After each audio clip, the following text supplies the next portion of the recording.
Salut, bienvenue dans cette vidéo. On va parler de la X aujourd'hui, on va s'occuper du freinage et des suspensions des jantes. Et oui, parce que vous avez peut-être remarqué, mais ici on a 3 trous.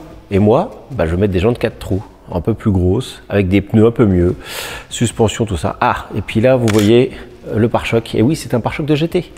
Chatrex m'a trouvé un pare-choc de GT. Je l'ai envoyé chez Génération Aérogommage. Merci à eux. Vous allez voir, j'ai tout dans la description. Il y a un Instagram et tout ça. Les gars, ils font du sablage, mais du sablage pas forcément avec du sable, avec toutes sortes de sable de grains de différentes tailles pour des poutres, des pierres. Bon, bref, c'est génial.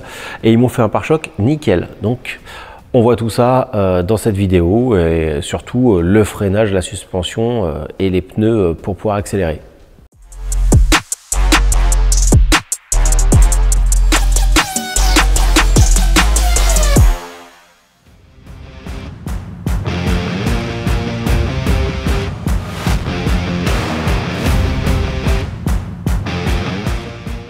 Sur les X, voilà ce que l'on a. On a des petites jantes aluminium, donc déjà c'était une option pour l'époque, mais en 13 pouces et avec 3 trous. Ça m'intéresse pas trop. On a un choix très limité de jantes. Donc moi, c'est pas ce qui m'intéresse le plus. Le refroidissement, c'est pas terrible. Puis le poids, en fait, c'est des jantes alu, mais elles sont hyper lourdes. Donc ça m'intéresse pas trop. Ce que je vais mettre, ça va être ça. Alors c'est un peu plus gros tout de suite. Donc pneus Smith-Slick, alors j'ai pas pris des, alors je voulais des Toyo R888 mais c'était un peu hors budget pour l'ensemble du projet. C'est des Nyok là, enfin un truc comme ça, qui sont a priori très bien par rapport aux essais que j'ai vus. Les jantes qui ressemblent à de la jante tôle mais en aluminium, qui pèse 4,8 kg, donc c'est très léger en fait. Oui, parce que le but de la manœuvre c'est que ce soit léger. Donc on voit un petit peu là de petites corrosions, de petites piqûres, mais au final, si je compare les deux, c'est pas plus lourd alors que c'est beaucoup plus gros.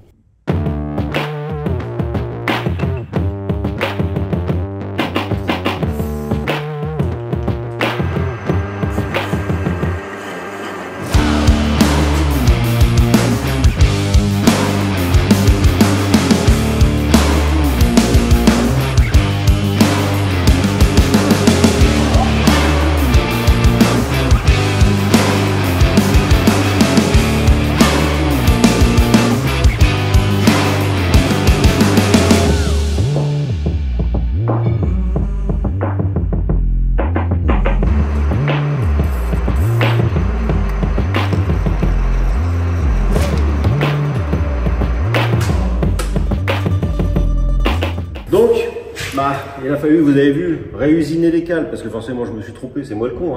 Et du coup, il a fallu aussi réusiner des écrous de roue. En fait, c'est pas grave la taille de la tête, c'est juste pour pas riper avec la vis. Donc, en les réduisant comme ça autour, vite fait, ça fait assez propre encore, ça dépasse pas.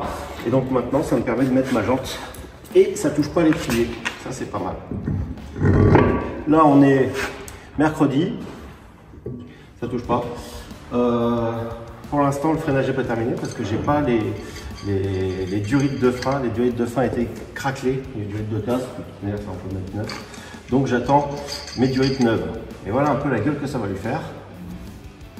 Le Mosquito est maintenu parce qu'on n'était pas sûr. Mercredi, c'est aujourd'hui, ils ont dit tiens, on va donner, savoir si la météo c'est bon ou pas. Mais c'est maintenu.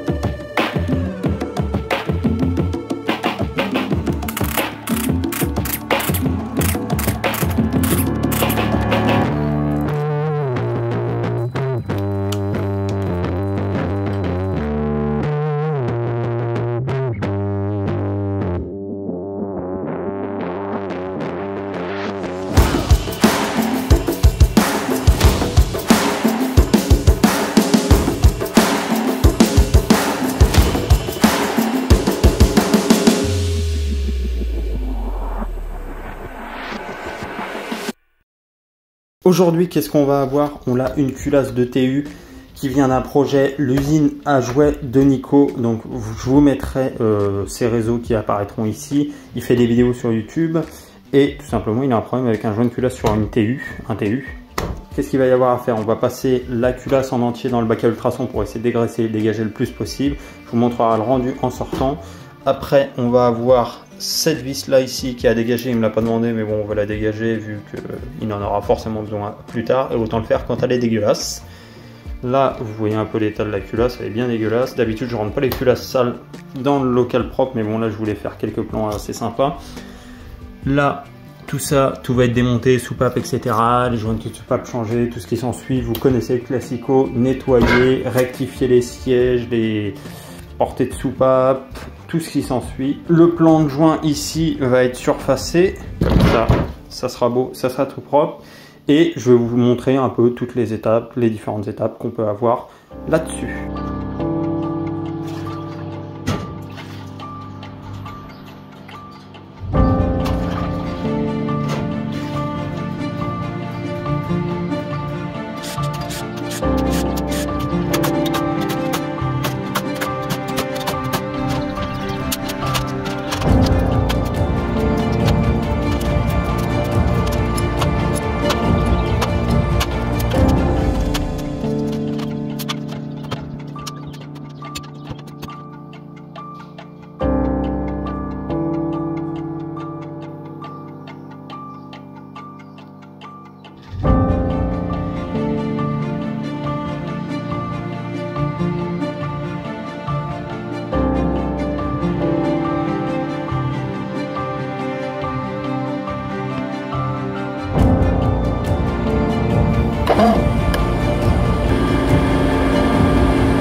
Je vous avais pas remontré avant, mais je vous ai fait un petit timelapse une fois que c'est remonté.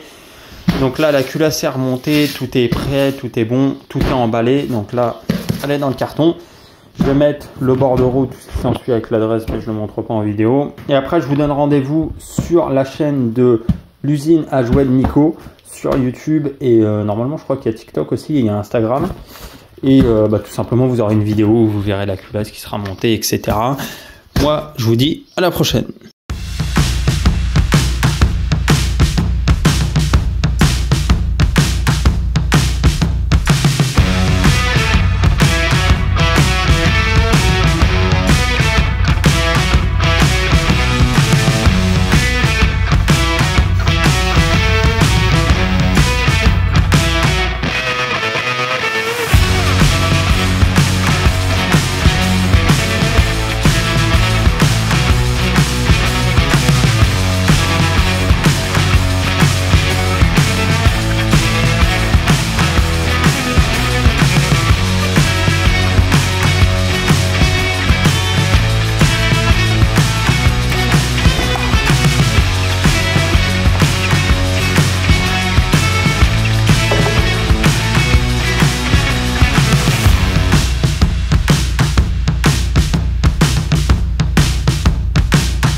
Et oui, les freins, pas beaucoup d'images pour les freins, tout simplement parce que c'est du plug and play.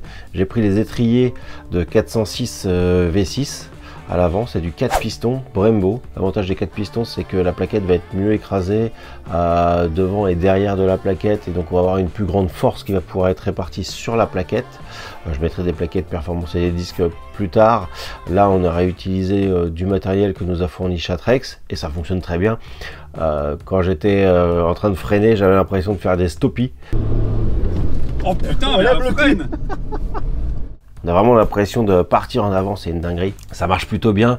Je pense que j'ai mes disques, enfin j'ai mes garnitures arrière qui sont trop éloignées, donc j'ai un temps de réponse avant que ça freine, parce que le temps que les garnitures s'ouvrent, ça va être résolu plus tard. On va mettre déjà les mêmes jantes derrière et aussi on va régler correctement les freins. Voilà. Les suspensions, on n'y a pas encore touché. Je voulais voir un petit peu ce que ça donnait. Bon, bah c'est trop souple et c'est trop haut. Si jamais je rabaisse un petit peu la voiture, on va revenir dans l'arche de la jante et donc ça touchera plus. Parce que là, quand je braque d'un côté ou de l'autre, ça a tendance à toucher forcément parce que la roue étant plus bas, elle se rapproche de la pointe du pare-choc et de la pointe de la caisse. Je vais aussi remonter le pare-choc GT avec les anti-brouillards, mais j'ai pas eu le temps de le faire avant la course, bien sûr. Mais avant la course d'octobre, ce sera fait. Ah, je sais pas si tu as vu, mais j'ai un beau t-shirt et j'ai aussi un site internet usineajouer.com et donc tu peux aller voir. Je propose des goodies, plein de choses, et il y a aussi des informations sur les futures vidéos, les vidéos qui ont été tournées et où est-ce qu'on va pouvoir me voir prochainement. Voilà, vous avez vu en fait cette vidéo un peu speed parce que on était pris par le temps pour le joint de culasse, la culasse à rectification avec Usimeca 10 qui nous a fait ça à merveille, mais on était limite dans le timing, et le fait est que un jour avant de devoir partir, j'avais encore la culasse dans les mains, donc on a tout remonté, on a tout refait bien. On verra qu'il y aura des péripéties dans la prochaine vidéo, car la prochaine vidéo, ça va être le montage du protoxyde d'azote, le kit NOS, et aussi la course elle-même, voir un petit peu ce que ça donne avec les autres voitures. On ne sait pas, est-ce que Lambert va réussir à me la mettre, ou est-ce que je vais pouvoir bouffer quelques bagnoles quand même avec ce petit pot de yaourt complètement d'origine. Ça, c'est l'avenir qui va nous le dire. Et je vous conseille de vous abonner pour pouvoir voir ça, et ça arrive incessamment sous peu. Pareil, un énorme projet. Est-ce que je peux vous montrer un indice? Non, pas trop d'indices. Ah si, un énorme projet. Je sais pas ce que c'est, mais oui, mais c'est le but de la manœuvre. On voit ça bientôt en vidéo. Allez, à bientôt.